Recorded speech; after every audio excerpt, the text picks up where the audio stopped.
So hello everyone, good morning সবাইকে। কেমন আছো তোমরা সবাই? আশা করছি অনেক ভালো আছো, আর আমি অনেক অনেক ভালো আছি।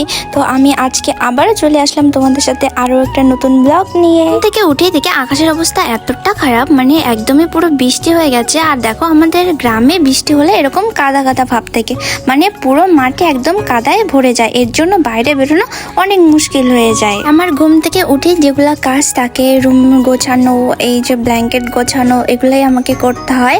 আর অনেকদিন থেকে ভাবি তোমাদের সাথে একটা আমার সকালবেলার ব্লগ শেয়ার করব, কিন্তু আমার পার্সোনাল প্রবলেমের জন্য না কোনো কিছুই তোমাদের সাথে শেয়ার করা হয় না। তাই ভাবলাম আজকে ব্লগটা শেয়ার করেই নেই। তারপর আমি স্নান করলেও চলে আসলাম। দেখো আমার স্নান করা কিন্তু কমপ্লিট। আজকে এত সকাল সকাল স্নান করলাম, এত খুশিতে ইহি। আর ওয়েদারটাও আজকে এত সুন্দর, স্নান করলে কিন্তু মজাই লাগে। আর আমি এমনিতেও সকালবেলা স্নান করি না, একবারে দুপুর 1-2টা বেজেই যায় আমার। তারপর আমি সকালে উঠে চা খাই, মানে হচ্ছে দুধ আর একটু চিনি দিয়ে দুধটাকে খাই। এমনিতেও আমি চা খাই না, তাই আমি চা একদমই পছন্দ করি না, দুধটাকে পছন্দ করি বেশি। তাই আমি সকালবেলা দুধ খাই উঠে।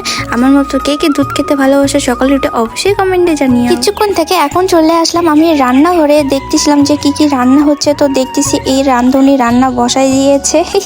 ডাল হয়ে গেছে প্রায় কমপ্লিট, এখনো আলু ভাজি এখনো বাকি আছে।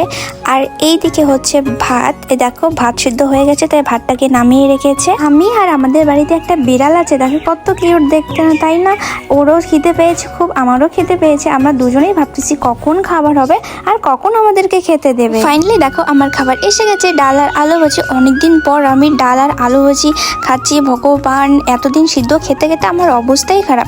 কেন সিদ্ধ খাচ্ছি জানো? কারণ হচ্ছে আমার ঠাম্মি মারা গেছিলো, তো আজকে নিয়ে আমাদের 13 দিন কমপ্লিট হলো। তাই আজকে ডাল আর আলু ভাজি দিয়ে ভাত খাইলাম। আর মারা এখানে ঠাকুর পুজো দিচ্ছিল, কারণ আজকে আমার বাবার জেঠিমা মারা গেছে, 13 দিন কমপ্লিট হলো, তাই আজকে পুজো দিতে হয়। তাই আজকে বাড়িতে পুজোও ছিল, তার জন্য পুজো দিচ্ছে সবাই। আর এখন মা আমাকে পায়েস এনে দিল খাওয়ার জন্য, ঠাকুরের প্রসাদ। তো মা এখন রেডি হচ্ছে, কারণ ঠাম্মার শ্রাদ্ধতে যাবে বলে একটু দূরে যেতে হয় আমাদের বাড়িতে থেকে। আর আমরা তো যাবো রাত্রে। তো আজকের ভিডিও তোমাদেরকে কেমন লেগেছে অবশ্যই কমেন্টে জানিও, আর অনেক অনেক ভালোবাসা দাও, অনেক অনেক সাপোর্ট করো। নেক্সট ভিডিওতে অবশ্যই দেখা হচ্ছে নতুন কিছু নিয়ে। চলো টাটা।